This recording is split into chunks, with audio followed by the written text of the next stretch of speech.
because somebody's always going to ask for the replay. The last time I got about 40 people that wanted the replay. I So, may want the replay. So thank you. Thank you for recording it.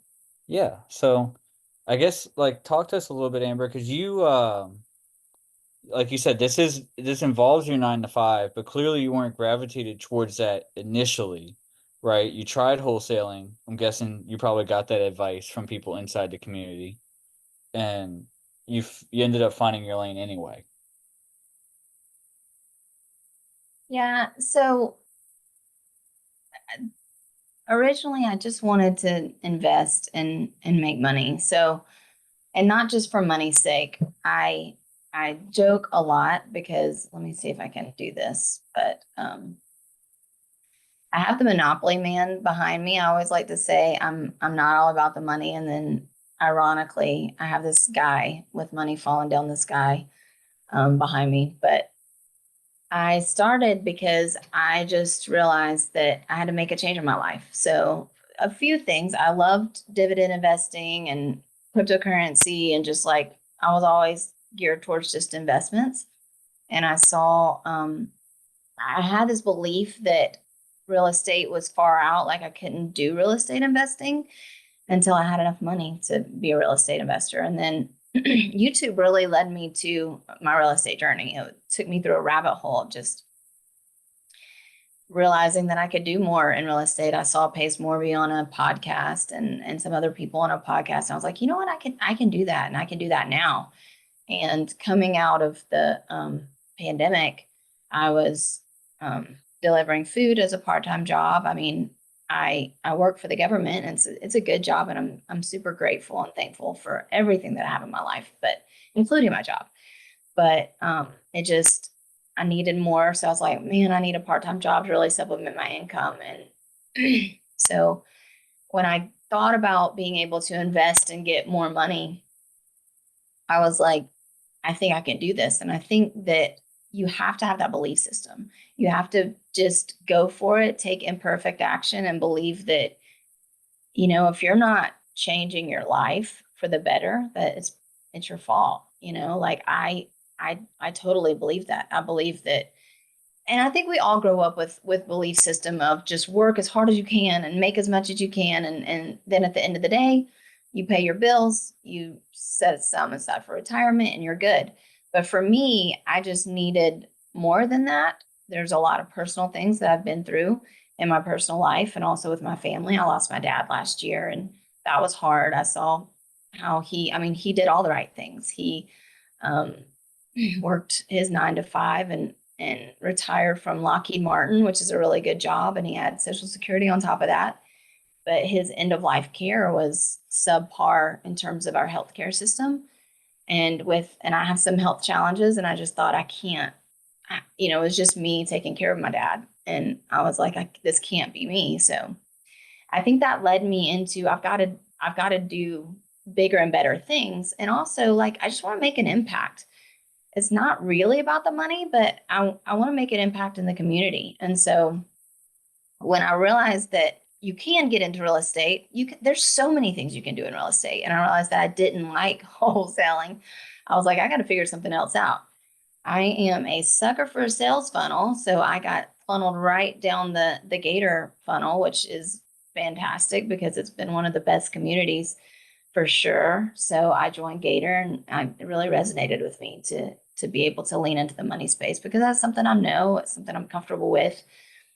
I wouldn't say it's passive. You can work a little bit passively, maybe more so than you could as a fix and flipper, but every part of investing in your journey it's a grind, it's a hustle, and I think you just got to be willing to put in the work. And so yeah, I gravitated towards Gator and tried to grow my lines of credit and all the things, and then I just fit in where I could and tried to make money where I could. So it's hard to say what led me to that. It's just small little steps that led me here, I think. No, but Having a lot of faith. I like that you had the experience with handling money already, so you weren't afraid to ask for it.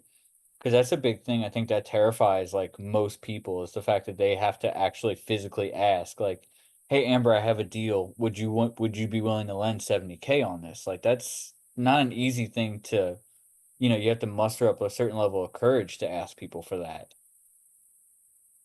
Um, Yeah.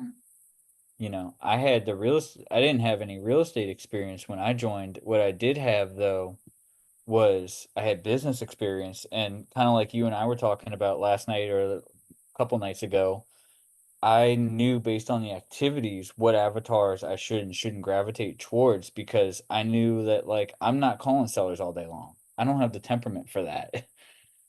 The joke I tell everyone is like you press me out on the phone with throwing hands. Like that's not a good matchup, but I knew that going in. So I just stuck with what I was good at and what I knew, which was I know how to do the integrator work and I know how to network with people and connect inside the community and just give free value, which is the whole purpose behind this Zoom, which we're going to try to do every Sunday. Yeah, I agree with that. So, are you asking how to talk to people about money? Is that kind of where you were headed with that? Yeah, a little bit. I mean, I've got, let's see. Dawn said something in the chat. She said, I'm so grateful you said that. A lot of people I talk with, their first response is to do wholesaling. I do not like wholesaling. I like to find a buyer. I like to raise money, and I have found money very easy to find. I have always gravitated towards numbers and raising capital. All right, There's so cool. much money out there too, and so many people willing to invest. So it's a good skill to have. It is, and I think what Dawn said is true too. Like I didn't have any problems finding money inside the community either, even though everybody was telling me like the community's tapped out. There's no money in the community. You have to go outside the community, especially if you want 10 to 12% money, or if you want money at this rate versus that rate, if you want to not include equity in your deal, that you had to go outside of the community. But I'm here to tell you guys that you just have to get to know like, in a community of 13 or 14,000 people, you just have to get to know the ones that are doing the actions. And it sounds like Amber, that's what you were pretty good at was you not only like did the actions, but you knew the people that were also taking action and you just kind of got around them. Yeah, I at the very beginning when I was still trying to grow my lines of credit, I I say between 30 and 40 days to network intentionally. And it was not easy because it sounds easy to network, but it can be exhausting to talk to two or three people a day every single day. And I actually was talking to closer to five people a day and just trying to keep up with what they were all about and what they were willing to do. It was difficult. And then I had to kind of find my way and well, I want to really connect people that have deals and have money. So instead of just like talking to just anybody, I want to make sure that I'm talking to people with intention, like the people that are going to be doing deals with me. So that is kind of how I was able to do it in the community. I would say that you always need to talk to way more people than you think you need to talk to get to your goal. And I agree, Adam. There's a lot of people in the community that are willing to do safe, reasonable deals for sure. And so I love that you brought that up. But there's also people all over the world that are willing to do that as well. And Mhm. so for me, I think it is talking about it all the time. I am on brand pretty much everywhere and everywhere I go, and not because I want to be a salesman or woman, but because I love it. Like I love this. It doesn't feel like a job to me. So I have these money shirts. If any of you have followed me on Facebook, you'll see that I post my money shirts. I have like 12 of them. I just got some more in yesterday that I really like. They're Um, epic. I'm trying to earn mine. Yeah. Oh, Adam, I'll get you a money shirt if you want one. So I just have some new slogans. I'm excited. I'll be wearing them to squat up. I know I already decided I'm wearing them every single day. But I talk to everybody about real estate investing and everybody about money.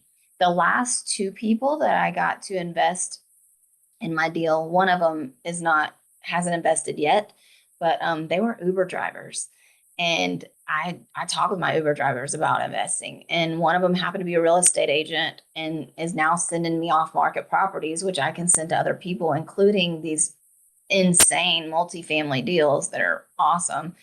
And then he was like, I'm offering him value by connecting him with people. And then in turn, he said, hey, I know some people in the technology space that want to invest in real estate. Do you know how they can invest? And I'm like, yes, I do. And so it's just literally being able to talk to people. And I'm an introvert. I actually don't, it may not appear that I actually don't like to talk to a lot of people, but I feel like the more I'm passionate about it, the more I want to do that. And then the second story I have about Uber is this conference that I went to just this past month. This guy was just talking. I mean, it's crazy who people are, right? And he invented the coil for MRI machines. I had a lot of MRIs over my life. I'm able to talk about MRIs, so we talked about that. He sold his company to Philips and ended up doing this insane thing where he kept the land where the company was on. And so he not only sold his company for millions, but he gets a return on the land because he kept the land. And so we that led me into just telling him, like, dude, you're crushing. I can't believe you did that. It's so brilliant. And then I was like, and where do you park all your millions? And he was like, not in the bank. And I was like, yeah, I know. I said, you park it in the bank, you're losing money. And so then we just started talking. He was bit of a chauvinist, but I don't care what people are. Because he was like, he said, I feel like you're too young to be knowing some of the stuff that you know. And I was like, how old do you think I am? So we talked about that. He actually asked me how old I was. And then he was just like, I mean, I have these conversations with men, but not women. He's like, but hey, kudos to you. He's like, you can have an intelligent conversation about money.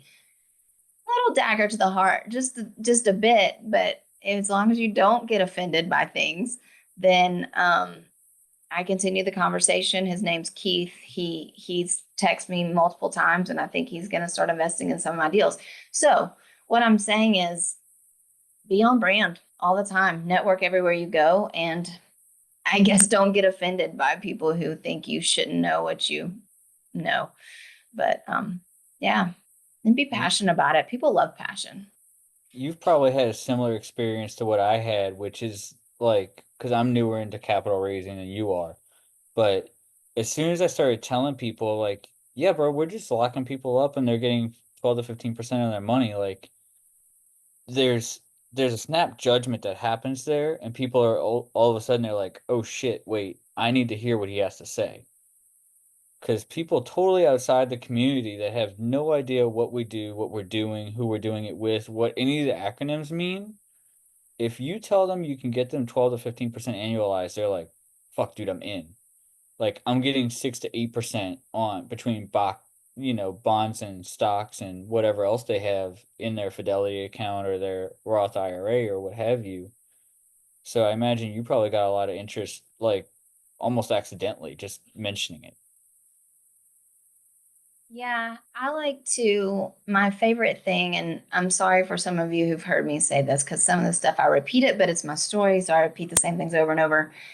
I like to go to conferences and like do a bait and switch a little bit because not real estate conferences. Real estate people, and I love real estate people. I am a real estate person, but I will go to insurance conferences, financial conferences. I go to conferences pretty much every month.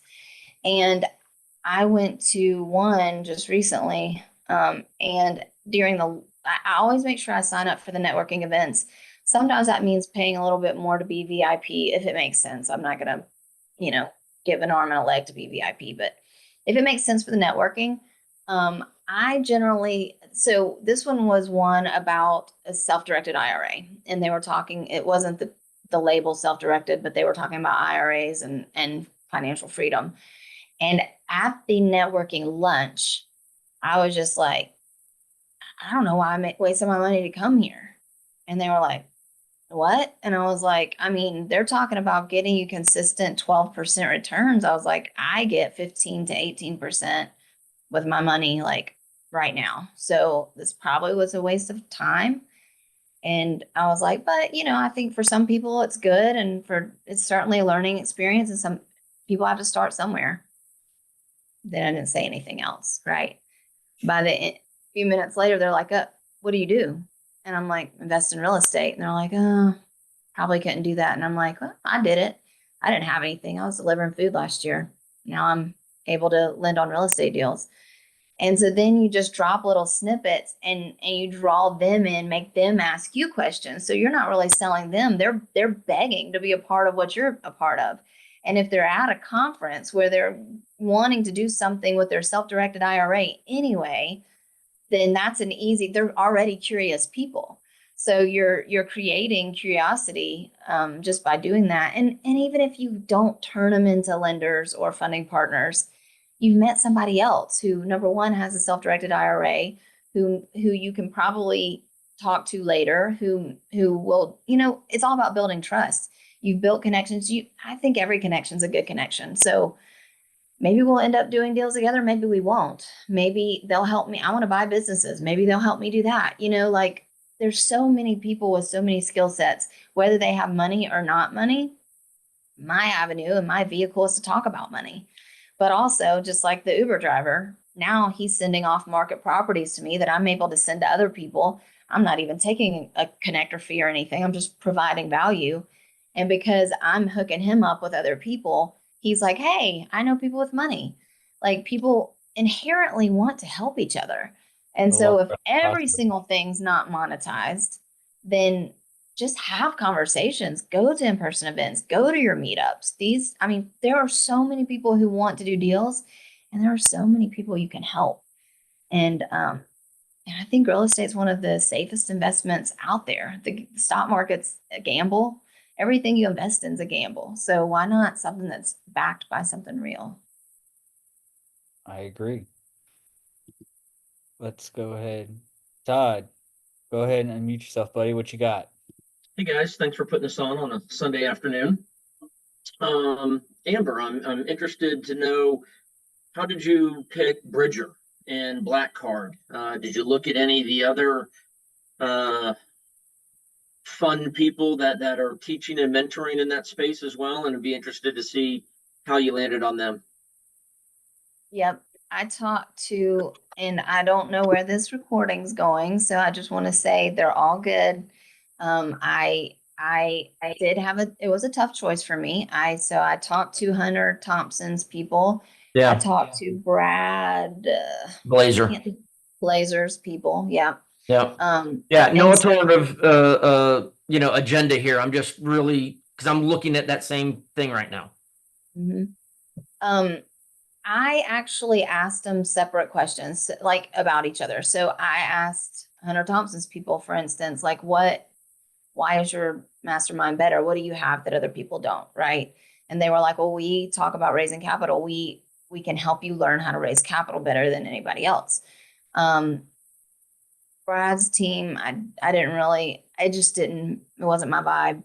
Um, Bridger's team, though, they were like, we are better at structuring funds, and we also add the capital raising component in. And we learned from Hunter Thompson. Like, they gave Hunter Thompson a lot of accolades. But I think the thing that resonated with me the most with Bridger are the rooms that they were willing to put me in. So when I asked about some of the networking events, and some of these Black Card events are with institutional investors that it's just bigger people with deeper pockets. And so um, I feel like I can be a better capital raiser, and I want to be a better capital raiser. So I can learn that skill, but I also am pretty good at it already. So I feel like I wanted to pay to be in bigger rooms. And even the networking that I've had within the community has already put me in bigger rooms. So I went to Invest Ops this past month, and that was hosted by BlackRock. And so there's some cool stories. I don't want to tell about that, but I met a lot of people. I met the COO of JP Morgan, and a lot of people that work 9 to 5s with these people that are managing trillions. But the vendors and the connections were different. Now, I will say I try to be myself and what we're all taught to do at networking events, where it's like, hey, take a picture with me. And half the people were like, no, you can find me on LinkedIn. I don't want to take a picture with you. And so that was a little bit humbling because, you know, these institutional people, they don't know the drill. They don't know what it's like. But I told half of them, I'm like, hey, I'm about to be famous, so you should want to take a picture with me. And they laughed, and I was able to get a few connections. But I think the reason why I went with Bridger is because of the networking events and the opportunities. Okay. But I No. think Hunter Thompson's really good. Like, I almost did that one. Yeah, I've read his book 2 or 3 times, already. And I like Bridger, but Bridger doesn't, he's only raised like $12 million, $15 million himself. And I'm thinking, well, gosh, if he could, if he's putting on Fun Lunch and he has his family and he has his own networks and everything, why doesn't he raise more capital than he already has? So that was kind of a red flag to me is, he's this great capital raiser, but yet he doesn't raise capital. I just meeting him, I don't think he claims to be the best capital raiser.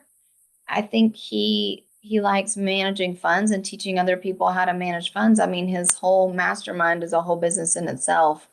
So if he's going to make money somewhere, he's making money Right. by the mastermind, right? So to me, it has been a good experience so far. The funnel that they have me going through for launching the fund, like, you can't move to the next part until you've mastered one part. And I've never been a part of a mastermind that did that. That really held me accountable in that way. So I don't want to knock it. I love it. I see in the comment, Caleb said that Pace promotes Hunter Thompson. He absolutely does. Hunter Thompson's all about fund of funds. I know that's what Pace is going to teach. I support that model. I'm not doing that though. Like, I'm not doing a fund of funds. I'm doing a debt services fund. So what I want to do is be able to lend in multifamily spaces and also businesses, small businesses, for equity. So I'm not like raising a real estate fund to do real estate. And I don't want to raise a fund that will go into a larger fund either. Like, I literally want to be the bank and lend for not only a return for the investors and myself, but also for equity and deals. And that's how I'm going to approach owning stuff, right? Owning businesses and owning multifamily properties is by being the capital partner. And so I felt like being able to learn about that structure, that was a better fit for me. But if anybody wants to be the number one capital raiser in the world, then I would certainly highly suggest Hunter Thompson's mastermind. You said you raised $5 or $10 million already in a short period of time? That was deal specific, but yep, since September, October, Okay. it's over 10 million. Nice. No, I'd love to DM you personally and go more in depth in all that. I don't need to take up the room here. Love it. Thank you, You- Todd. And I Mhm. think we have each other's contact information already. I think we've DM'd Yeah, we have. some. Yeah. Good to see you. Likewise. Cool. And Amber, there's one thing I wanted to pull out of that you in your answer to Todd, which is that when you're in these rooms and there's these people with the stick shoved so far up their ass they don't know where to turn, right? Like, oh well, just find me on LinkedIn later. It's like use a little bit of humor, because a little bit of humor goes such a long way. You'd be surprised. It could be just a little bit, but it will take you miles in as far as getting in front of the right people. Yeah, absolutely. And there was this guy named Tim who, it's funny how you can just like, I don't know, I mess with people sometimes. And I do mean to and I don't mean to. But Tim walked up and I literally just wanted to network. And half of the conference was vendors, just trying to get these people. And so Tim came walking by and I was like, hey, how are you, Tim? I saw his badge. And he did something that was very offensive, which was he picked up my badge and looked at it, which I didn't know was going to be offensive until he did it. And then I was a little bit, I think it was because of the way he reacted to me. I'm like, don't touch my badge, dude. Because what he said was he picked up the badge and was like, Growth Gate Solutions. He was like, okay, I'll bite. What are you here for? And I was like, oh, I just wanted to meet you. And he was like, so you're not selling something? And I was like, did you think I was going to sell you something? And he was like, yeah. And I was like, no, I'm a private investor. And he was like, of what? I was like, of anything. And he was like, of anything. And I was like, yeah, I've had businesses, real estate. I was like, I invest in funds. And he was like, oh, well, my name's Tim. And I was like, oh, hi, Tim. And it was kind of like, you're about to discount me. Now, I may have $10. I didn't tell him how much I'm investing in things. I don't have a ton of money, right? He didn't need to know that. But also it's kind of like, don't don't discount anybody. Like, you never know who somebody is. And I'm not saying that I'm somebody, but Tim, who was a vendor himself, it's like, come on, dude. Like, you don't know where I'm going. Half the people here, yes, they may manage trillions of dollars, but I work for myself. I'm not, I mean, I also have W-2, but like, I'm trying to grow something for myself. So don't judge me by walking around and picking up my badge and almost low key making fun of my business name. It's like, Tim, we're all people. And, some of those people were stuffy, but some of those people were like really cool and really sweet. And some of them are going to be on the podcast. I asked them to come, and I can't even believe it. Like, I've, I told Shane, so I do a podcast with Shane Evans, and I told him, I said, we need to get more people ready for the podcast, and we got to get this on legitimate platforms, because I'm lining up speakers. And he's like, what are you doing? So I'm going to have to send like a calendar out and say, hey, we can't have you for 3 to 4 months because we're all booked up, because we need to like really get ourselves together. But I plan on bringing big people on the podcast, like people that I meet, because I want the whole community to meet them. I want us to all grow together, and we got to be in bigger rooms, meet more people. So Yeah, just do nothing but drop value because, like I said, that's the law of reciprocity, right? Like the more value you drop, the more people want to drop value for you too. And I think my only caveat to what you just said about Tim is what I've learned so far being like kind of newer to the capital raising space is you do have to make snap judgments sometimes. Like you do have to disqualify people quickly if they're not there to invest, right? Like you can't just give your time to everybody because your time is scarce. But you do I want to, agree with that. But we were at a Caribbean party drinking pina coladas out of coconuts. So I feel like for Tim to stop with a short little hello would have been okay. But I made him feel like I was worthy enough to have a conversation, because I feel like I am. So it was good. But you're absolutely right, Adam. Like, some people will waste your time and not really want to do deals, and that's tough too. yeah, well, let's riff on that for a little bit because you and I just had an experience not that long ago.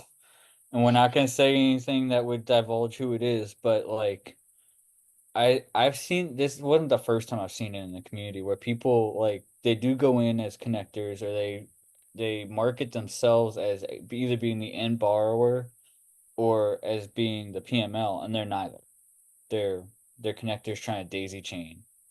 So I guess like what do you do that separates you from everybody else? Because I have clear language. That's my thing is I don't tell you I am the funder or I'm the funding partner or I'm the lender. I tell you I can connect you to a lender.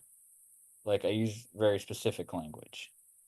Same. I mean, don't misrepresent yourself. That's the number one rule. Like, if you are a connector, just say you're a connector.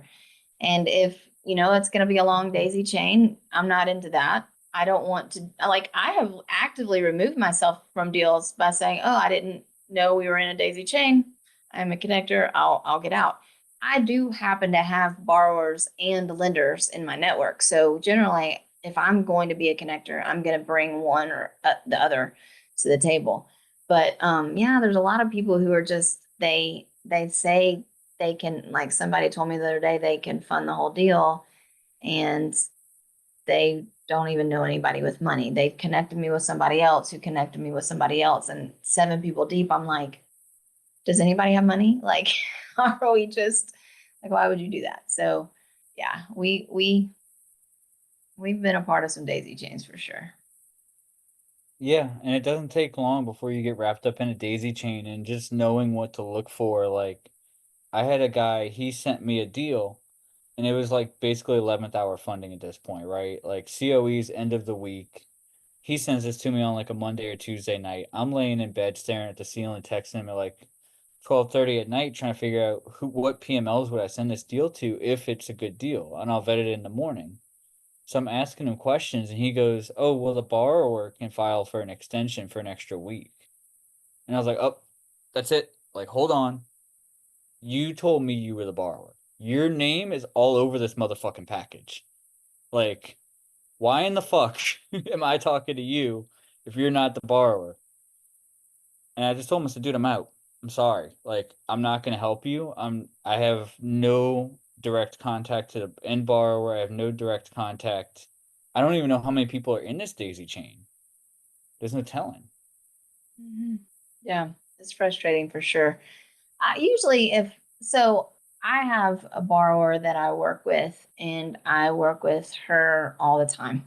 She's just also somebody that's going to be a partner with me on my fund, and so we're doing a lot of stuff together. I'm on her pitch decks, and so in some ways, I do represent her a lot of times before, like I disqualify people. I disqualify daisy chains a lot of times before I send people to her, just because she's busy, right? And she doesn't have time for us to get on a call, especially like with a person who says they have private money and they don't. They're a hard money lender, or somebody who wants a business loan or something crazy that, and it's like, so I am not the end borrower. So, but I also make that clear. I say, hey, I'm representing this person. What do you do?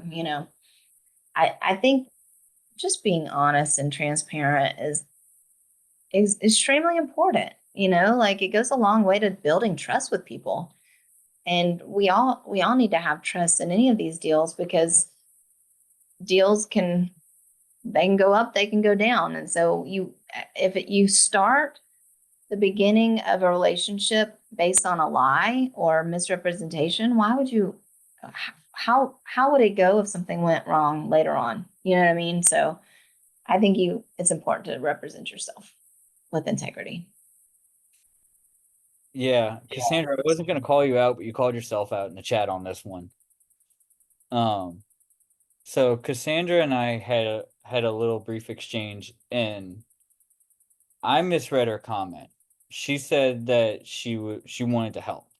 I thought she was the lender. When I found out she wasn't the lender, that she was another connector, I was really irritated. But it was mostly because I was running into brick wall after brick wall, and I had like three people earlier in the day waste my time doing all that. And so I tried not to it's hard because it's frustrating, right? Like we're just trying to do a job, just like you guys are just trying to do a job, and everybody has their own specific task or mission that they have to do in order to get the deal done. So, we're all just trying to move along, but like Amber said, and like I said, just be very explicit in who you are, what you do, especially now they're trying to hold connectors to higher standards. I think that's becoming all the more important right now. And I think connectors should have high standards for sure. Like with vetting the deal, vetting the borrower, connectors need to have an active role that they play as part of their deal. So, Yeah, because you and I talk about that all the time. Like, we just want to bring integrity to the role. Because I'm sure you can speak to a little bit about some of the stuff you've seen, and I'm sure it's also not been the most honest or the most upfront. Um, but we are here, just like Cassandra's here. We all want to be the change in that role. If you're gonna call yourself a connector, like we want those people to be the epitome of, we want to be the poster children of sub two because we're so plugged in and connected to the whole community. mhm. Yeah, I agree, Cassandra. I think that there isn't any harm in working with other connectors, but it does, you do need to be transparent. So if a connector is bringing a borrower and a connector is bringing a funding partner, that's okay too. Like I think that, that's not necessarily a long daisy chain. That is somebody's bringing one party and somebody else is bringing the other party. Where it gets confusing is you're both bringing parties and then you're connected through for 4 different connectors in the middle. And then, like with my JV agreements that I do with connectors, and it has certainly been an iterative process for me. I I don't know how much those people should be getting paid in the middle, because it's like, what are you doing? What did you do? You didn't even find any part of the deal. You did a handshake, and what are you doing in the deal? So I think that's something this growing pains I'm going through. When I say I've raised the money that I've raised, it was with the community. It wasn't me by myself. It was certainly with other connectors, and I'm very grateful for them. Um, but also, like, I'm very generous. Like, if I'm going to make a fee on something, I'd split it 50-50. Generally, I end up doing a good bit of the work too. But I still feel like, hey, you solved a problem for me, so that's what you can do. But I'm kind of rethinking how that looks when there's 5 people in the deal. It's like, what are you doing and what value are you bringing? And the funny thing is when people introduce you to people that you already know, some of those people, some people like to say, well, they didn't know about your deal. Well, yeah, they did. Like, there've been times when I've sent it to people and they've said no, and then later on they say yes. Um, I am super upfront about that at this point. Like, I know a lot of people, so I tell people, do you have personal network? Like, if a connector comes to me and says, I can help with that, then I'll say, do you have a personal network? Is it in Gator O Sub 2? And go ahead. We have a JV agreement, so go ahead and tell me who it is. Like, I will tell you right away, do I know them? You know what I mean? Like, because I don't want to pay you however much I'm making for you to reintroduce me to somebody that is in my network that I talk to all the time. You know what I mean? So I think that those are conversations that you need to have as far as daisy chaining goes too. Like, I think that's important. And I don't mind having those conversations because, I'm still very generous. And I know some people are just trying to fit in. And what I tell them, and make a buck, right? And what I tell them to do is go network. Do what I did. Put in the work like I did. Like, find borrowers that have great, solid deals that are safe, that have experience that you can bring to the community, or find a funding partner, and you can find them everywhere. I mean, like I said, you can stay on brand. You can go to your chamber of commerce. You can go to the golf course. I mean, there's a lot of people go to the racetracks, there are so many places where you can find people with money. One place that I love to find people with money, and I said this on another podcast, so again, forgive me if you've heard it before, is I like to go find people who are buying lottery tickets.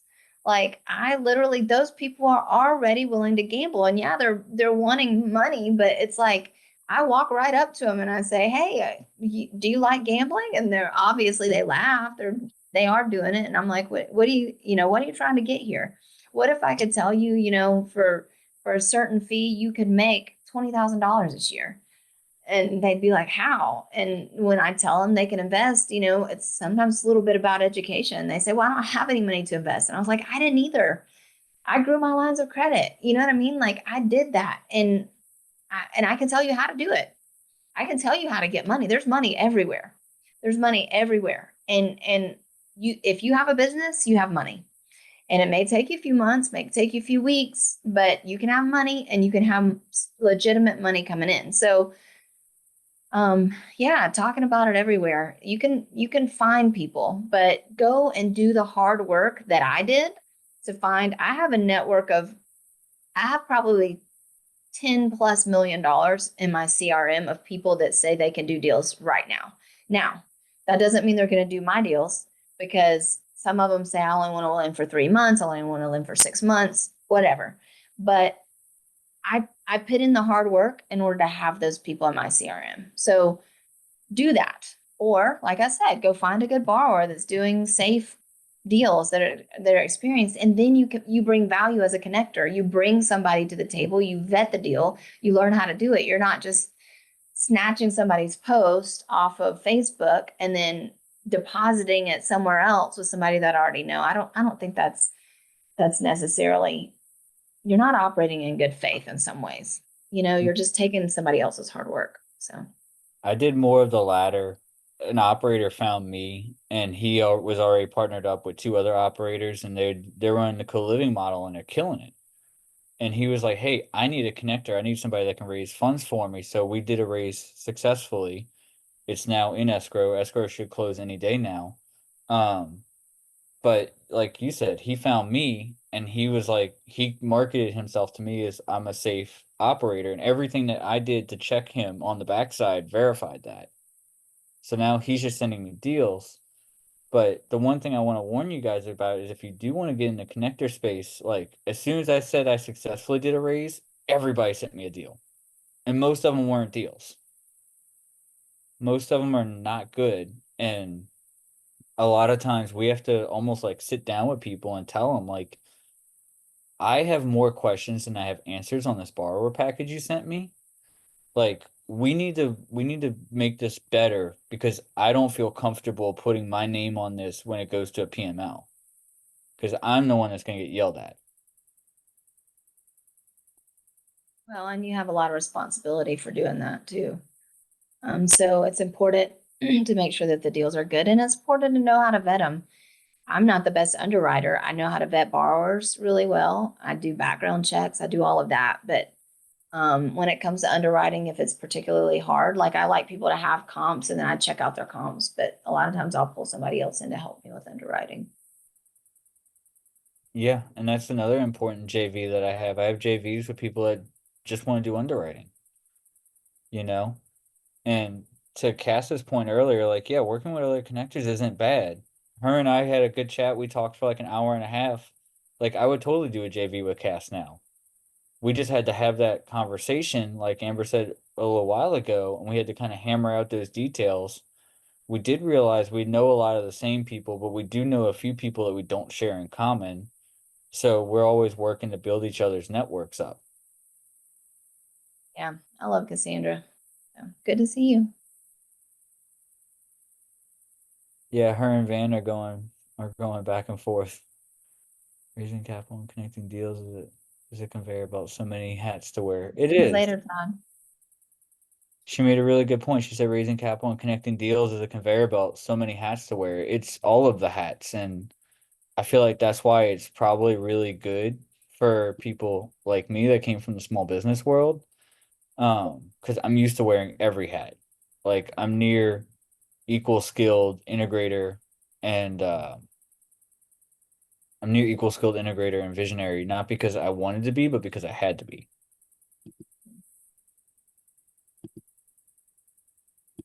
Cassandra, come up, riff with us a little bit. Hi. I'm being a rule follower and raising my hands. I'm sitting low because you guys, I did my first ever bike ride to a glacier yesterday, 20 miles round trip in like 20-mile-per-hour Oh, headwinds. And literally, I will tell you, I have a bike seat imprinted in my ass. I literally have a callus or something on my ass. And my partner's or my friend Patty, who's in sub two, who took me out there, she's like, yeah, I don't know what to say. You need to get more fat on your ass. So I'm sorry that I'm sitting like this, but there's no other options right now. Anyway, the reason why I wanted to come up is to say I love you both and thank you for the love. But yeah, man, it's a conveyor belt because honestly, as a connector, as a capital raiser, like you're doing all of the things that everybody else is doing within the deal, but you're seeing it through their perspective. So you have to cut through the sunshine and roses that everybody wants to present, right? And you got to get into the stuff. And then your reputation is that you're going to give straight facts to everyone and cut out the sunshine and roses. And that can be hard, right? It could be easy just to take the route of being like, hey, listen, this person has a good reputation. I've seen them do good deals before as the borrower, right? I've taken a look at their underwriting, and like Amber said, that's not my specialty either. Like I can do it and I can do it with confidence, but there are so many other people that are better at doing it that I'd rather work with to, have that second set of eyes, and then bring it over to the lender. And, just because the lenders have the money doesn't mean like they're great partners either. And making sure that those two people really connect. And in the long run, the pressure on the deal isn't going to be crazy because like you're in the middle of that conundrum. So it really is a conveyor belt. And that's why I do like working with other connectors that specialize in one side or the other, because I think that it takes a lot of focus to be really good at it. right? It's just like a wholesaler who's trying to be acquisitions and dispositions. It can be a lot, and your business will go kind of slow. Yeah, and that's what I've been doing is I've been reaching out to other connectors to do more JVs because like I said, as people send me more deals, I can't do them all at the same time. I Mhm. can't underwrite and vet and do all that stuff. So I would much rather like reach out to somebody like you, Cass, and be like, okay, well, you have PMLs that haven't already looked at this. Who would you send this to?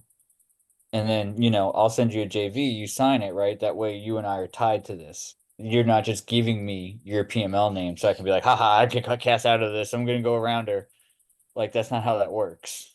Right. Well, I mean, you could do that. You're not long for the game, I mean, in general, this is a small community, and I'm not talking about sub two. I'm not talking about Gator. I'm just talking about in the business world, it's a small community. Word really gets out is. fast when you're a shyster. You could be a shyster and you can make some dough, and then you're going to be cut off forever. So, I mean, sure, take your Lambo now, and then you're going to be on your Lamborghinis in like 5 years because that's all you'll have left. Our reputation is everything. Yeah. Really They is. won't be able to afford the Gucci shoes they're wearing now after that. Hmm. Like you said, though, Cassandra, it's hard to do both ends. It's hard to have the borrower and the lender and do that job. And I used to do that. Like I used to be on both sides, and I still am just to a certain extent. But the way that you fast forward, I think your success and um, your time management is to work with the same people over and over. I want to work with the same funding partners over and over. I want to work with the same borrowers over and over. I know their business. I know their schedule. I know if something goes wrong, I can vouch for them. And I was telling Adam this, one of my borrowers the other day, just they had a hiccup in their system and they didn't pay their monthly interest, not their whole thing, but it was like they were a day late, just one day late, and they didn't pay anybody. It was set up automatically, and they switched systems, and they thought they had turned on the automatic, and they thought all the payments were going out. And I got a couple notifications, but I was able to communicate with everybody and say, "Hey, she's paying you today. Sorry about yesterday. They were changing systems. Sorry about that." And so, but I was able to not to I had confidence in that because I had worked with her for so many times. And so I wasn't like, oh my goodness, like she didn't pay people this one interest payment. Now everybody's in trouble. It was like literally I didn't worry at all. I was just like, hey, what happened? And she's like, oh my gosh, let me pay him right now. And so when you work with the same people over and over, I think there's a level of it saves you time in vetting for sure, because you don't have to vet that individual. Like you don't have to do another background check.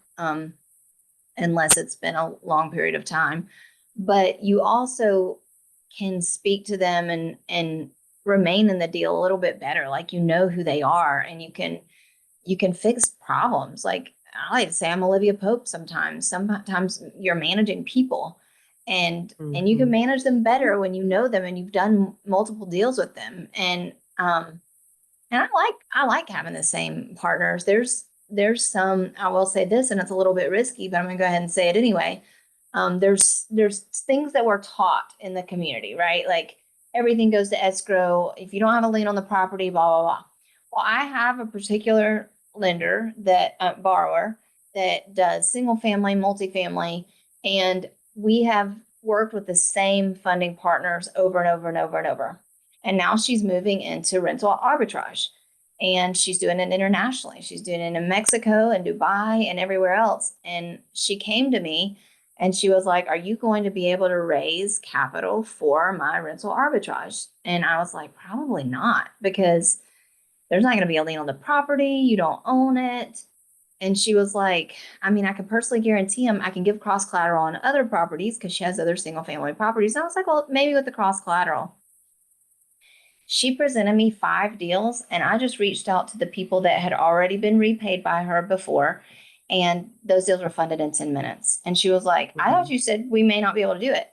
And I was like, they had such a good experience with you that they are willing to do it. And I told them that there was cross collateral, but I told them afterwards that they had already committed. They're like done, because it was a 90 to 120 day hold, 20% percent, and she was able to offer that and get them done and get them funded really quickly.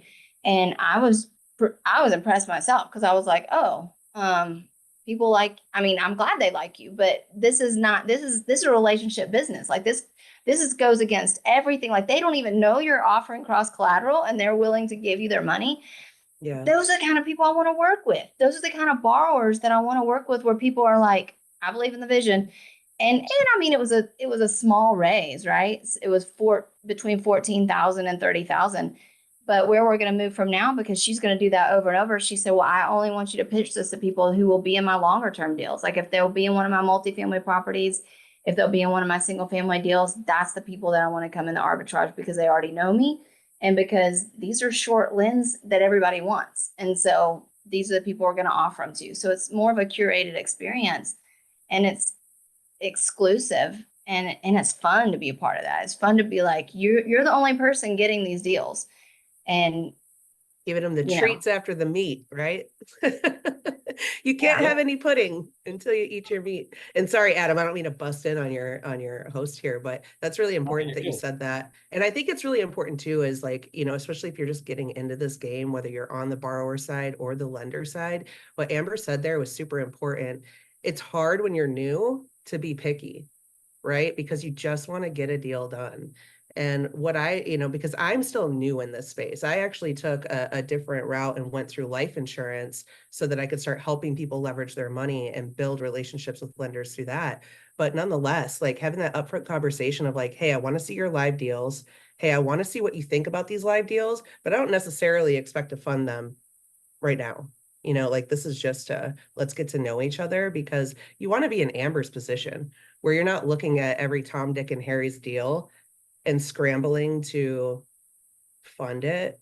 And then it's just a It will pain make in you your scramble butt. too. That's the other thing. And it's a pain in your butt through the whole time, like I did one of my first deals and I vetted the borrower. I got start and finish HUDs. They've done 60 flips. It was, references were beautiful. The lenders loved him.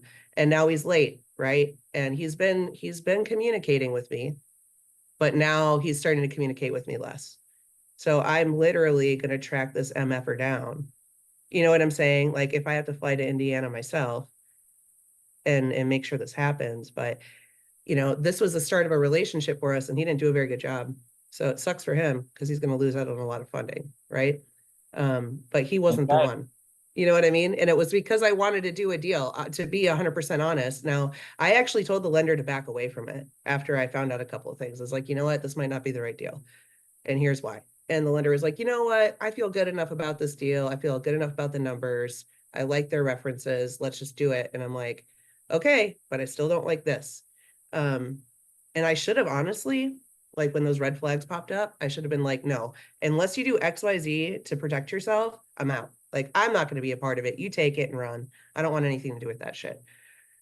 And I just stayed in. And I can't say I regret it because now it gives me the opportunity to fix this problem. And I will. It'll be fixed. But I like what you said, Amber. And I think we should all try to be as picky as possible, even when we're new and don't have deals under our belt. Like I said, agree with that. disqualify fast. Just Mhm. that's all you can do is start looking for the tells the same way that you would be interrogating somebody if they committed a crime, right? Because there's so many red flags that just get thrown around, and people want to come to the connectors for their Hail Marys because they know that I've talked to several lenders over however many over the last 9, 10 weeks. But guys, if you bring me something at the beginning of the work week, like I said earlier, and COE is Friday because the title companies aren't working on the weekends, and neither are banks. Like private money lenders will work on weekends. I'll discuss deals with them on the weekends. But if there's 5 days in a work week, it takes 2 days to fund. You're giving me 3 fucking days to find however much money you need. And if it's larger chunks of money, sometimes it's easier to come by, and sometimes it's not. I mean, Amber, you saw that with the 88 unit that you're doing now. Like, could only take 100K positions. Yes, and I will say this, the funny thing about what you said, that's another thing that everybody likes to talk about is funding the deals at the last minute, and I don't recommend that, But at the same time, things can happen. I have been in a position where I have had someone drop out for no good reason, not because the deal was anything, but just, and that's another thing. If you're be a lender, have integrity. And if you give a commitment, then stick in the deal. But yeah, this 88 units closing next week, and we're really trying to button it up. But the thing is it's a fantastic deal. The appraisal is fantastic, and we've been working on it for weeks. But I had someone say that I was talking to last week, well, this is kind of late because it's closing next week. And I was like, we've actually been working on it for weeks. There were some hiccups, and so here we are. Not anything to do with the deal. I actually had to do with the first position lender, and changing the rates, and we only thought we had to raise 15%, and then we had to raise 20%, and that changed us, and it changed the situation. And so sometimes that is why it's good to have good relationships, because being able to pivot and explain why you're raising capital at the last minute, um, because it does happen. It can happen. And I think if you work with the right people and you are able to explain, then I think people can be understanding. But at the same time, if you're able to also say, hey, we can take the money, it'll still go through escrow, but we can take the money afterwards because the borrower will put up their own money, up front to get this thing closed. I think that goes a long way too. When you have a borrower that not only has 200,000 EMD in the deal, but also can front the money while you're still capital raising, sometimes you can do that. But I just wanted to say that, Adam, like, it's not, you're right. Private money lenders will work over the weekends. It's not ideal to be raising capital at the last minute, but it doesn't mean that it's a bad deal always. And so it's important to know the people and to get to know them.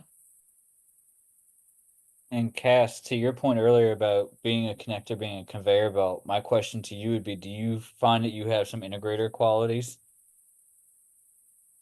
Yes and no. I'm definitely, it's interesting when I took like the rocket fuel thing, I'm kind of like in the middle. I'm a process improver though, like putting the processes in place. I get a little bit stuck in analysis paralysis. I want to make it perfect right away. It's the Virgo in me. So Oh, yeah, girl, baby girl. September 4. Anyways, I would be best suited out there hunting the deals, making the relationships, and like basically creating chaos, right? And then my partner just puts it all together like clockwork. Um, because that's just where I thrive, you know? And what happens is everything I'm doing comes to a screeching halt, like when I have to sit down and look at spreadsheets. I love numbers. I love analyzing them. I don't like creating the freaking sheet. Like, I don't care how many templates you give me. I look like I'm just like derp, derp, derp, derp, derp, derp, derp on a computer. No, no, no, no. So that's essentially Sandra, where I'm at. Mm-hmm. I will say this, you just sat up when you talked about the spreadsheet. So you are willing to have a major, you're willing to hurt your bottom to tell us you're passionate about hating spreadsheets, and that I can respect. So Hey, amen. Well, I actually am sitting on the side of my leg right now, but yeah. I've done that so many times from long bike rides. Like, hold on, I gotta lean over. If you Okay. guys have never biked to a glacier, do it. But I don't know. Make sure you have the right bike seat. Oh my God. listen, I haven't ridden a bike in a long time. I'm respecting you right now. I haven't ridden a bike in a long time, and I rode a bike at the beach a couple years ago, and it wasn't 20 miles. It may have been 2 minutes. And I was still like, at the end of the night, I was like, whoa, like, this is not good what's happening right now. Maybe I'm not made to ride a bike in my old age. But so That's what I much thought respect to you. too. After mile 6, you know what? I think I'm going to write a short story about the experience because there's so many parallels to life and entrepreneurship. And it's like I got to my goal, right? And I was so freaking exhausted when I got there that it was so hard for me to enjoy the ice formations and the glacier. And it was because I didn't have the right knowledge and the tools to get there more effectively. And as much as the 10 miles back, I literally just wanted to lay down and die. I wanted to lay down and like there's helicopters going over because they do like glacier tours or side by sides. I was thinking about telling my friend, I'm putting my bike in the back of one of these and they're taking me back. I can't do it. I can't do it. And obviously that was just in my head. But on the way back, I had learned a lot. I had learned so much, and I started becoming more effective on my way back. And I learned how to position myself so that I was having more power to the pedals and less power on my ass. And I wouldn't have known that had I taken the easy way out.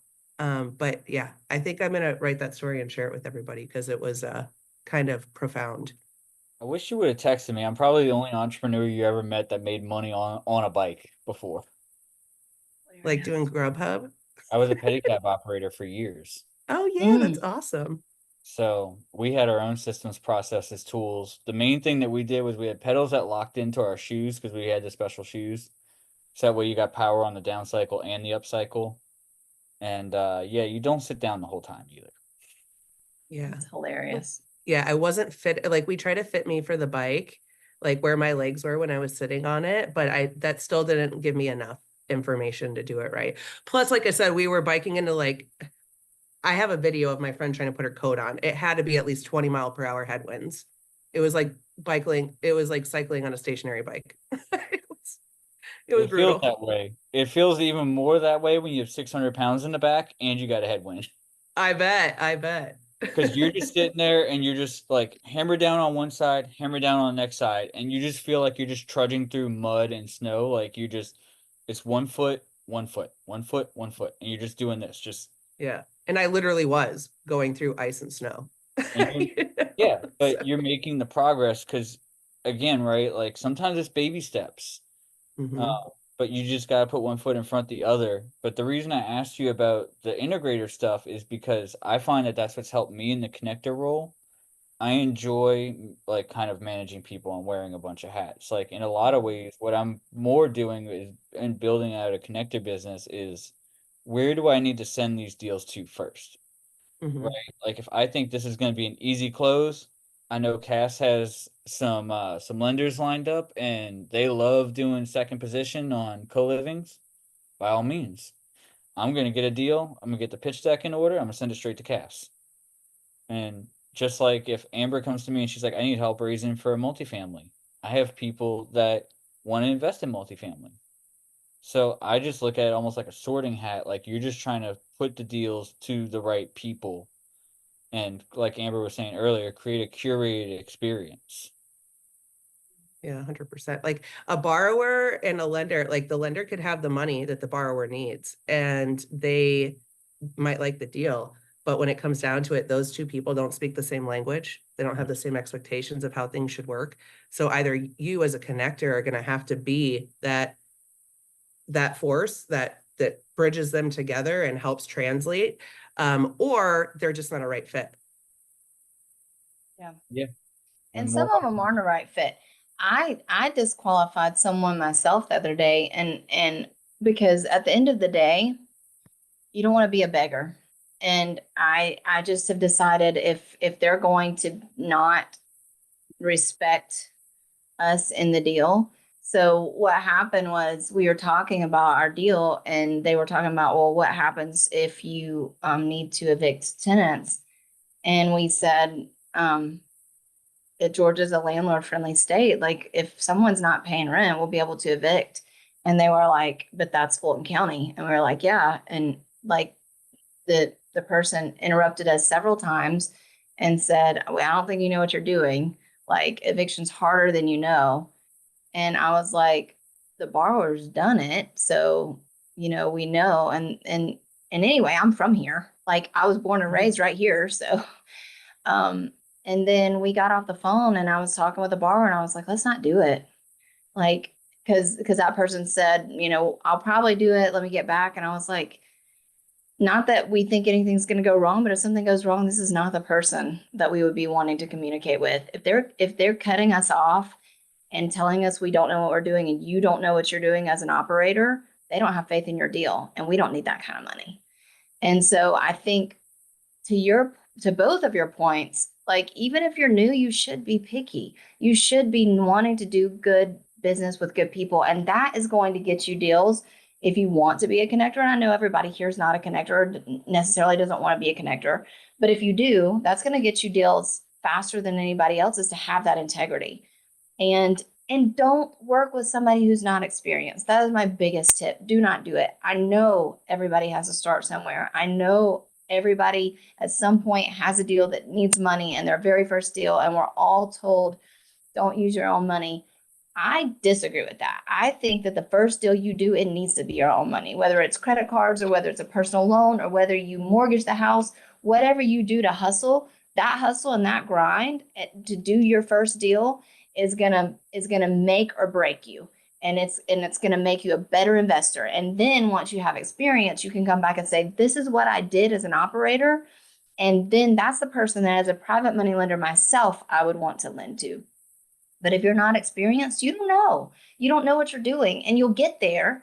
But be judicious with the people that you work with. If you're a connector or if you're a lender, just make sure they have experience and that they, because I mean, it's like we said in our Atlanta meetup. It's not if a deal is going to go south, it's when. There will statistically deals will go south. And you want to have people in the deals that are communicative and that have experience and that have other moves that they can make in their business, even if it's not paying you out right now. It could be paying you out 6 months later with maybe a higher return for your inconvenience. But do deals that where people are experienced and can make moves. That's what I would say. I love that, Blaine. Yep. Blaine said that they're using their money for their first and second deal. So I guess take you off the spotlight here for a second, Cassandra. You can come back in a little bit. But Amber, let's kind of do a little reset real quick, I guess. Start from the beginning here, like assuming these people have maybe done a deal or two deals, they have a track record. The one question I get the most often, and I'm sure you get this too, is like, but how do I network with them? How do I find a PML? How do I find a PMP? Where do they hang out at? Yeah, for me, like I think I touched on it a little bit. They're everywhere. That's the first thing. But so we have a money meetup in Georgia. So that's where PMLs go to want to do deals. I would say get to know small business owners in your community. Join your chamber of commerce. Even if you have a small community, those are the best kinds because you'll get to know them that much faster. Let them know who you are. Like, don't necessarily go to the first meeting and say, hey, can you lend money? But, you know who the business people are in your community, and network and network and network and network. And then, tell people what you're doing. One of the best things you can do for getting lenders is post on social media, have an investor series, show what you're doing, make people um, see your success and then want to be a part of it. I think that's one way to find them. Tell them you need them. I mean, we are in communities. We are in communities that know a lot of people. Get to know, find a connector who knows a lot of people. Prove to them that you're a good borrower. They know people, even if you don't want a connector in the deal all the time. Maybe at the very beginning, your first few deals, that after you have a little bit of experience, maybe that's where you find them. So I think there's money everywhere around. And I like what you, Adam, said and Cassandra said. This is a small community. Even being in the different masterminds that I'm in, Carl Allen's protege and Ryan Pineda's group, I talk to people in Ryan Pineda's group who know just about everybody in Pace Morby's group. And it's funny because I didn't realize there was so much overlap and crossover, but just real estate investing in general. It's a small community. So show what you're doing and be one of the leaders. Be out front and center. Adam hasn't been a part of Sub 2, but a few weeks, a couple months, and he's hosting Zooms and taking action and closing deals. And there are people that I know in several masterminds that I'm in that have been in for years and have never done a deal. So take action, tell people what you're doing, and I think the money will come. If you have a good deal, you'll find the money. Yeah, guys, I'm legit like 9 weeks in. I think I had my offboarding call with my MSA last week. Like they take the training wheels off of you at 8 weeks, and then after that, I guess you can just start counting in months or years that you've been in the community. But you don't have to be in for a long time, like Amber's saying. Amber hasn't been in there for a long time. Most people probably would think to raise $10 million in 6 months takes, I don't know, maybe years to get to that level of skill set. But if you're willing to put in the work and look kind of stupid at first, you get really far Well, really I fast. never look stupid at him. No, I'm kidding.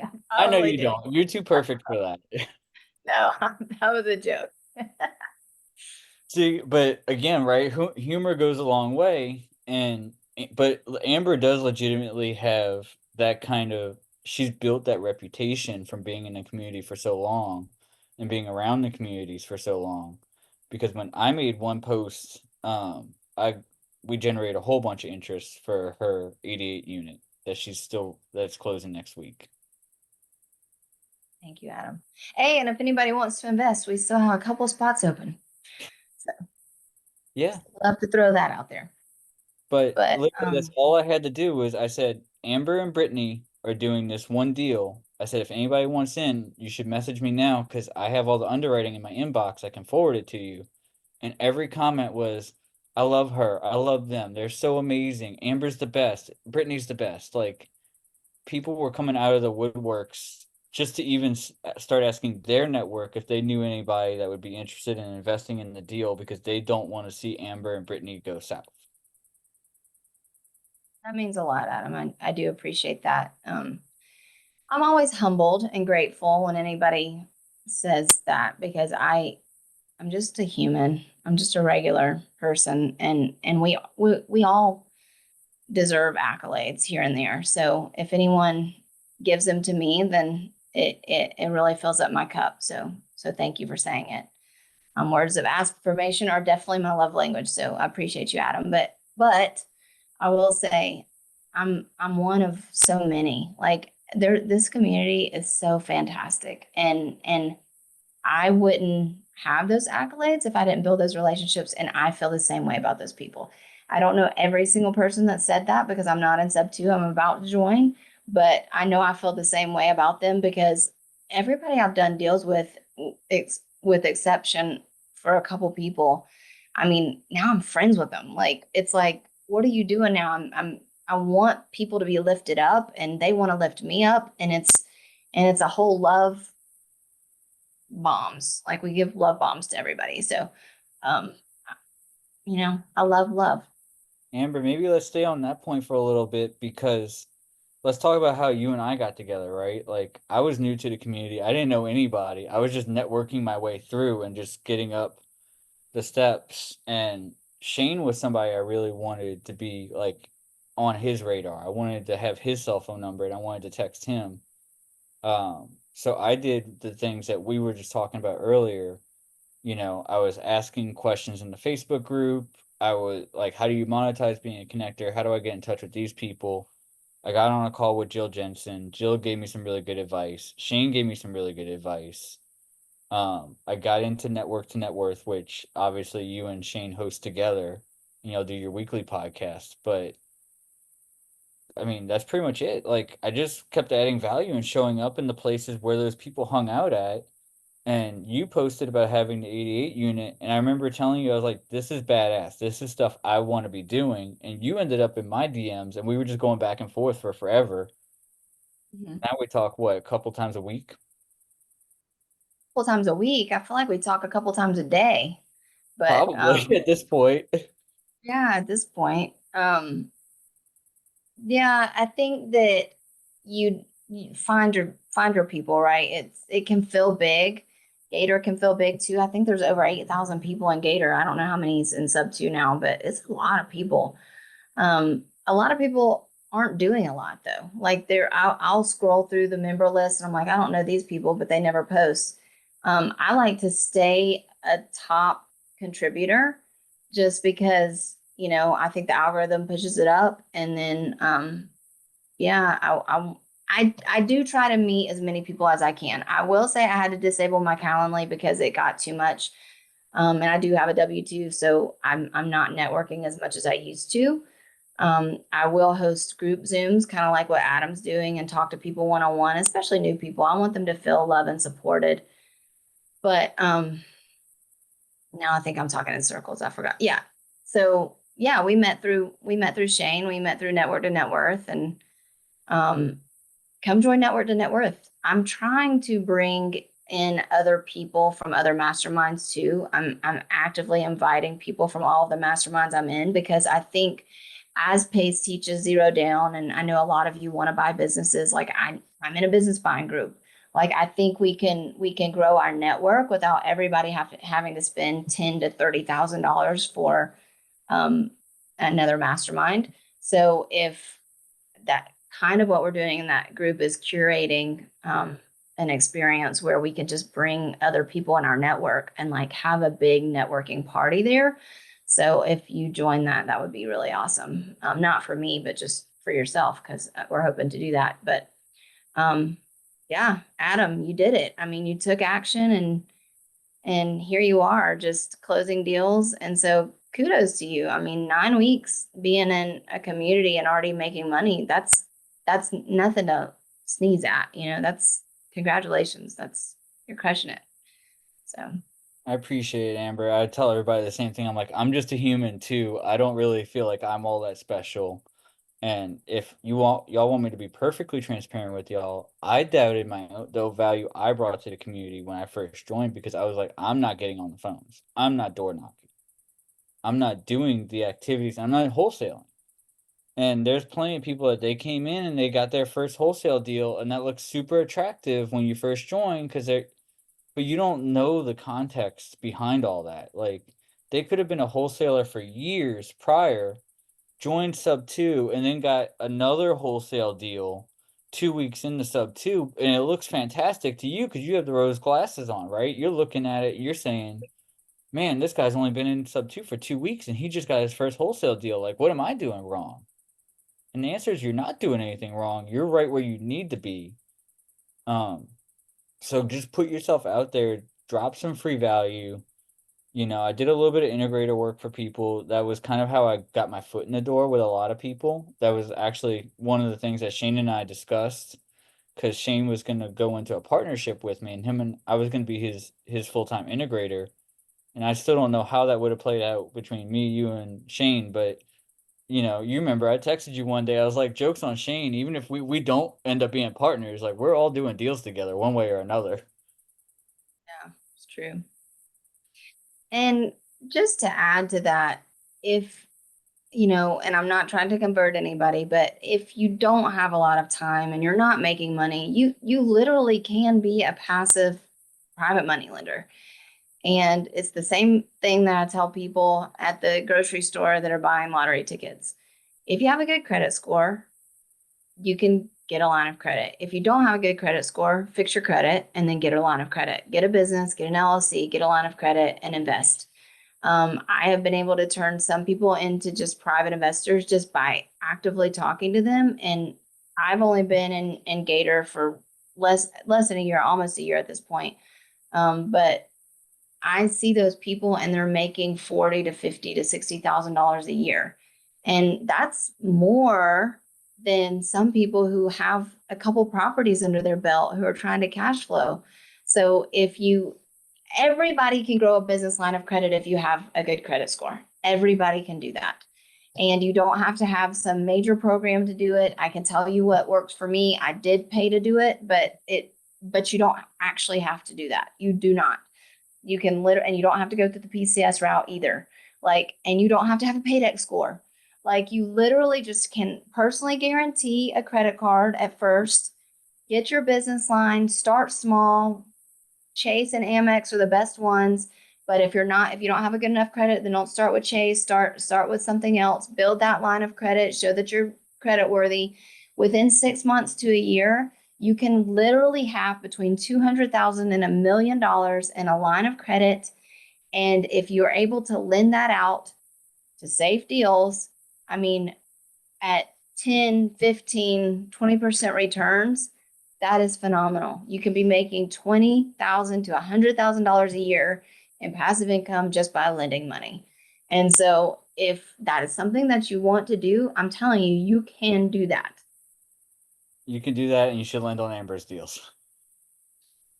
I really wasn't saying that, and I wasn't meaning that. You should, obviously. You weren't saying that, but I've seen seen the returns that y'all are promising on the 88 unit, and that's those are pretty good returns to be promising people for the whole times. You know, I know you can't promise that on every deal, but y'all are killing it right now. Yeah. I mean, I think the investors, they're going to make, especially for 100,000 minimum buy-in. I think anywhere from, depending on, and I know this is a recorded Zoom, so please don't put me in jail over this.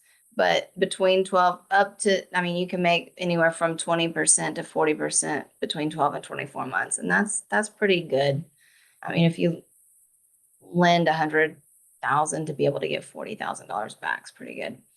I went through a guy named Rob, but you can go through John Lee's program. He has a really good program. You can go through Improve You. If you do that, I have an affiliate link. You can go through Grow and Fund, I think, is the other one. listen, I can send you several different people who are doing it. So one thing that I do, I will say, I bought an H Corp, so I'm growing credit in my Gator LLC, and I'm growing credit in an H corporation that was 4 years old. So it's, well, five actually. It's from 2019, that had a good credit history, and I was able to buy that for just $1,700, which seems like a lot, but the amount of credit I'm going to get, I'll be able to make that $1,700 up easily. So I was just on the phone with Chase last week, and we applied for 60,000 for my Gator business that's less than a year old, and 70,000 for the H Corp. And what she said is whichever one comes back more, which we think the H Corp will, Chase will honor the other one. So if you get like a 50,000 line of credit on one, but a 30,000 line of credit on the other, Chase will give you automatically match that. So then you'd have $100,000 line. And so I'm starting with Chase, and I'm going to Marcus, Goldman Sachs. A lot of them, I will say, you need bank accounts with them and at least something deposited. But I'm gonna do Amex last because I've recently got an Amex card, and so I don't want to hit them up just yet. But I'm gonna do my local branches. This H Corp that I have is in New Mexico, so I'm gonna hit the New Mexico banks that are local to New Mexico, and I'm gonna hit the Atlanta banks like Truist and things like that, PNC. Like literally, we are going to hit just about everyone. Chase and Amex give you the biggest, but I'm going to do a okay. So I'm gonna get credit cards, 0% credit cards on Citi, all these banks. So between $10,000 and $70,000 a pop. I have ways that I'm taking the money off of the credit cards. That's a whole nother story that I won't say publicly, but I am going to do that. And then Chase said, let's just say I get $50,000 with Chase. They said, we'll give you a 250,000 line of credit between 11 and 14%, but I actually don't want that yet because I want to see if credit interest rates will come down a little bit. But they said, if you have a $50,000 credit card, then we'll only give you $200,000 in a line of credit. So do you want the credit card or do you want the line of credit? And you need to think about that, because we'll only, with the mixture for your business, we'll only give you up to 250,000. And so I said, I want it all on the credit card right now because that will be 0% for a year. And then in a few months, I'm going to apply for the line. I fully expect to, within 2 to 3 months, I expect to have about $400,000. And then by the end of the year, I'm expecting to have $1 million.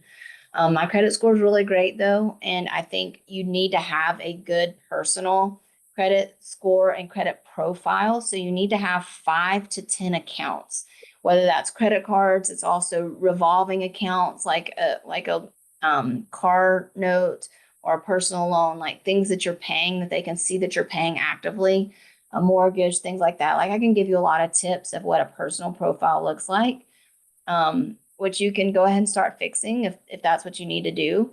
But and I got way off track, but I'm just saying, my whole point of saying all this is that if you want to invest in real estate and make money, you can do that with a business line of credit.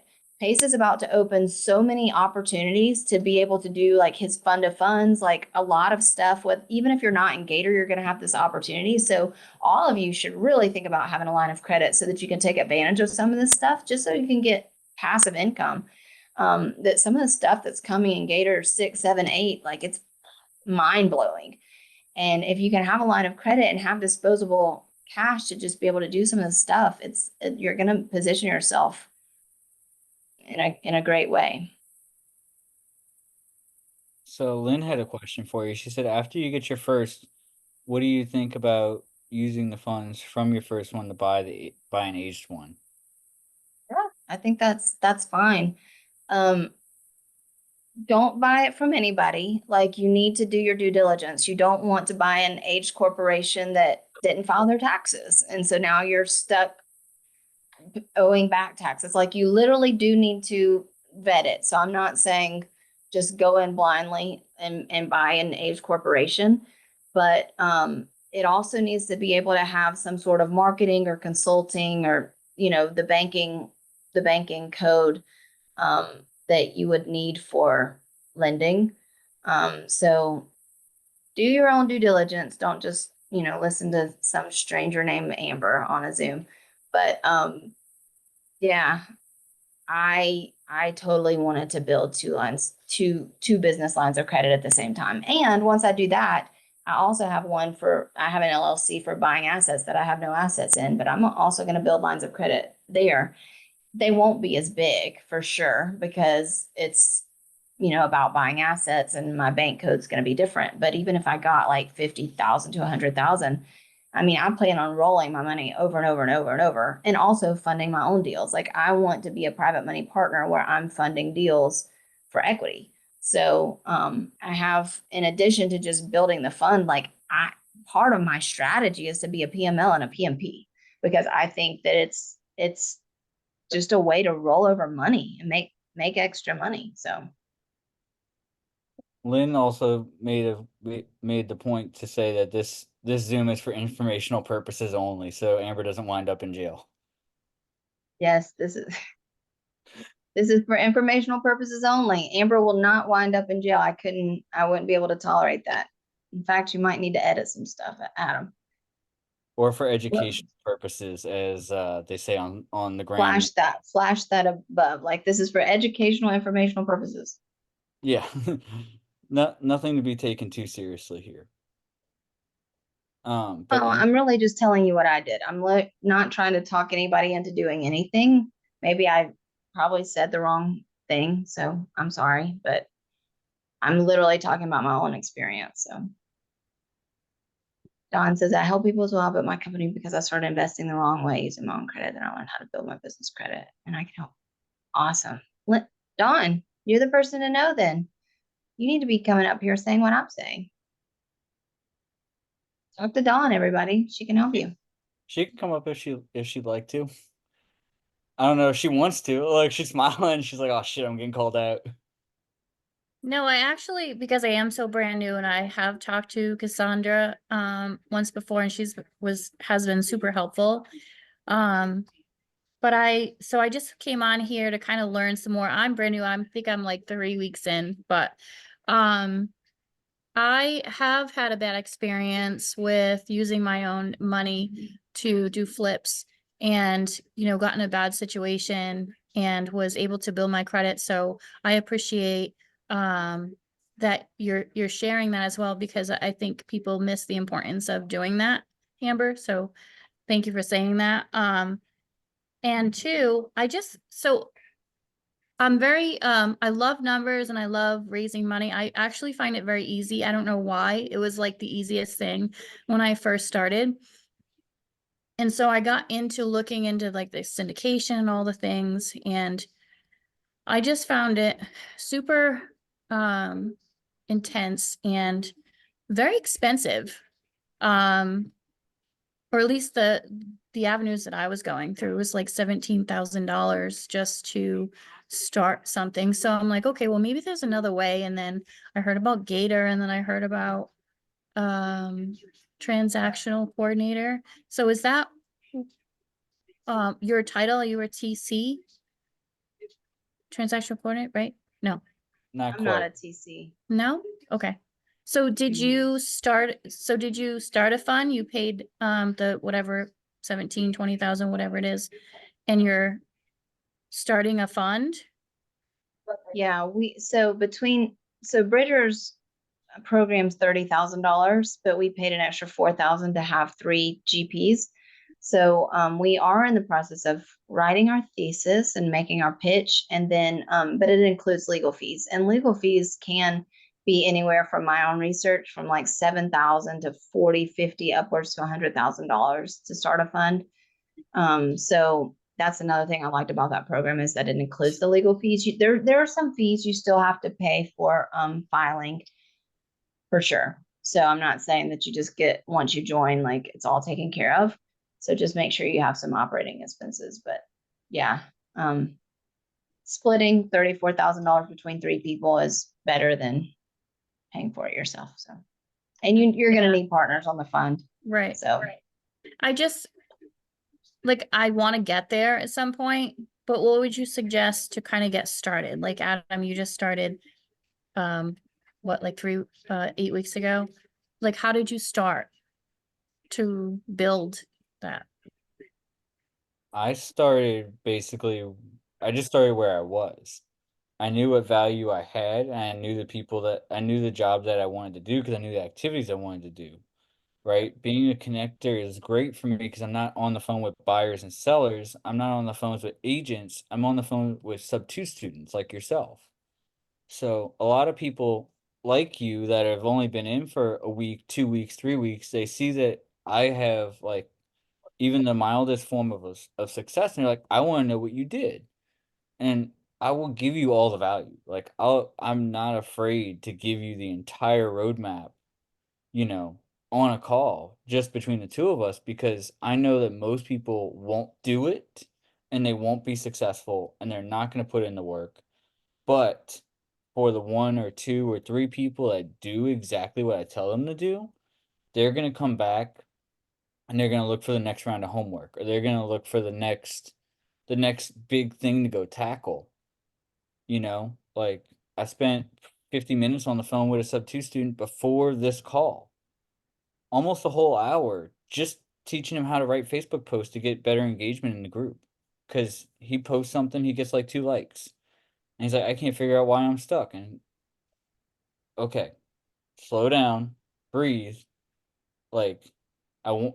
Here's your homework. I want you to go into the Facebook group and I want you to search my name and I want you to read every single post that I've made in the last 8, 9 weeks. And once you do that, you'll have a better idea of what I'm doing because I took a copywriting class. Like I did that last year and the year I think no, 22. In 2022 I took 1 or 2 different copywriting classes. There's a whole rabbit hole I went down for my own small business. So I'm pretty effective at telling the story.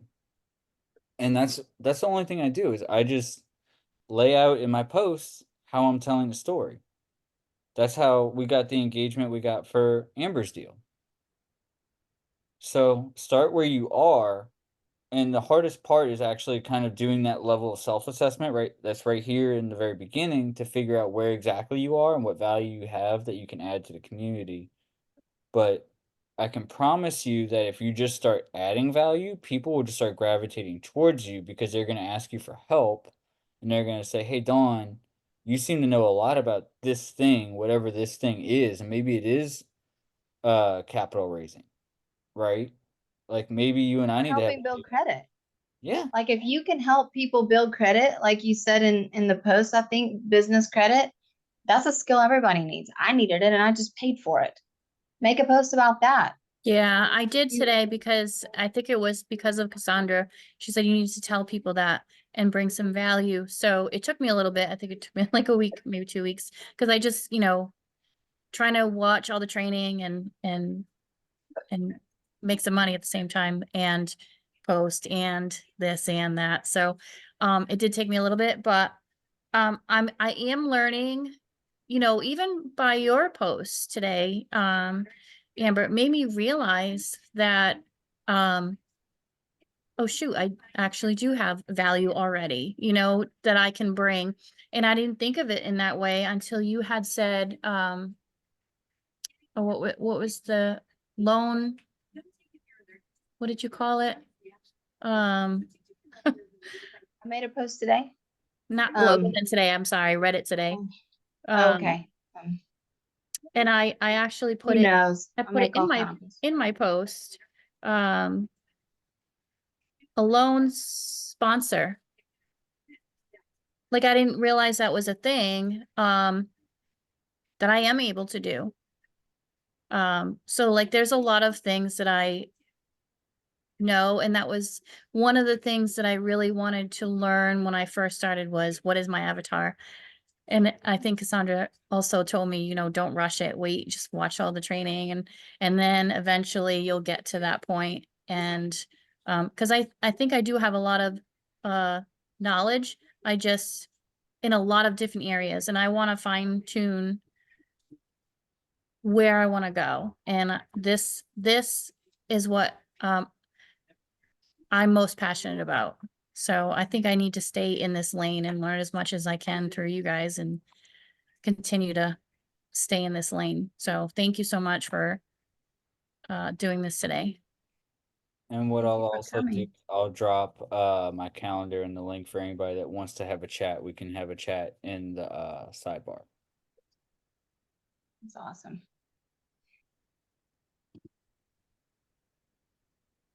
But yeah, Dawn, you have a lot more value to provide than you think you do. And like I said, I didn't think I had any value to provide either because I came from the business world, not the real estate world. I bought sub 2 because of zero down. I didn't buy sub 2 because of the pace method.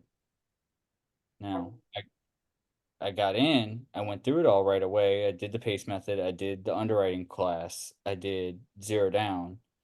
But as soon as I felt like I was done consuming, which was right about where you are, about 3 or 4 weeks, I started realizing I'm like, man, like why do I have all these Zooms on my Google Calendar? Like I'm just kind of showing up to Zooms now, right? Like on my Google Calendar, if you looked at it, I had the top tier underwriting Zoom blocked out for 2 hours a day, 5 days a week. And it's like, I'm not actually spending 10 hours a week learning underwriting. I just had it blocked off on that time period. So if I had a free day and I could go hop in and ask Bo a couple questions, I could do that. Um, Although, side trick, it does help having all those events on your calendar because when you send out your Calendly, it gives you automatic time blocks that like you're just not available, which is what I had to do. Yeah. Like my calendar got so crazy, I had to drop Calendly completely. I switched over to Motion just to start using like project management, task management, and all kinds of other stuff that Calendly just didn't even offer. Yeah. I'm sorry, what is the name of it? Motion. Yeah, if you look in the chat, I just dropped it says usemotion.com. That's what we do. Or that's what I use. Yeah. I mean, just like everyone's saying, I see what Cassandra put in the chat. It's you may not know what your skill set is right away or where you like want to fit in. Um, I even shopped around a few teams. Like I was a part of different partnerships and some of them didn't work out, not because of the people, but just because it's not where I wanted to be or the vibe wasn't there or and now I've just realized I a lot of different people and we can do like for my fund, I'm going to work with these people. When I'm doing building a business, I'm going to work with these people. Like you don't have to work with the same different people can provide different value to you, but figure out know your worth in the deal and you already have skill set, Dawn. You already are there are things you can already do that people need. And so post about what you're willing to help people with. Start off with eating it a little bit, meaning like show your value to a couple people and then let them tell about your success. Mm-hmm. Um, I will say this. I'm thankful for everything that Adam said earlier and for everything in the post, but I, my success has been told by other people. And if you have success, that's the one great thing about this community is other people will lift you up and they'll share that and then you'll get more success, right? So you're on your way. You'll get it. You'll get there. And I'm gonna give Adam, I am gonna have to jump off. that's fine. So I told everybody I would stay as long as anybody had any other questions. I think I haven't seen too many hands raised. So we'll yeah, if you probably have any questions for me before I jump off, I'm happy to do that. we'll probably hop off here soon. The only other thing I want to give all of you that's a little bit of free game here is you're in a community that's $10,000 to join.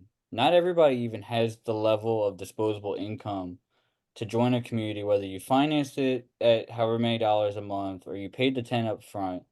You have a skill set that got you to the point that you had 10 grand to spend. So find that skill set, utilize it, take it inside the community and run with it. Because whatever it is, whatever that is for you, whether it's talking to people, I didn't think I was a good capital raiser. I had no idea until I did it. But I did it, and here we are. Now we're hosting Zooms talking about networking and capital raising.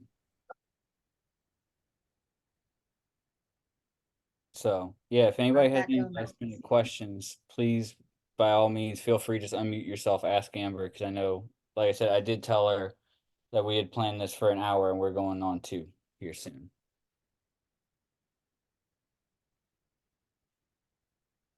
Well, I'm also all over Facebook, so please come find me on Facebook. I need an Instagram following. I I don't know how to do that. Facebook's been great for me, but it's just my name. So if you could just find me on Instagram, I try to post stupid, ridiculous things. I'm not the most professional poster, but I do try to post consistently. So find me at Amber McCollum. That's my Send her name all down the there. funny videos about dogs. I do love dogs. Adam is good about sending me dog stuff. So, thank you guys so much. It just means a lot that you would jump on Adam soon to hear me rant and rave, and I hope I've been able to provide some value. I'd love to do deals with all of you. If you have any questions, DM me. Good deal, guys. I'm gonna go ahead and end this now, and I'm gonna upload this recording. Is gonna be unlisted YouTube video. So anybody that wants it, send it to me, but it will not be publicly searchable. Just for you, Amber. Thank you, Adam. I appreciate that. I got Okay, you. guys. Have a Awesome. good one. Talk to everybody soon.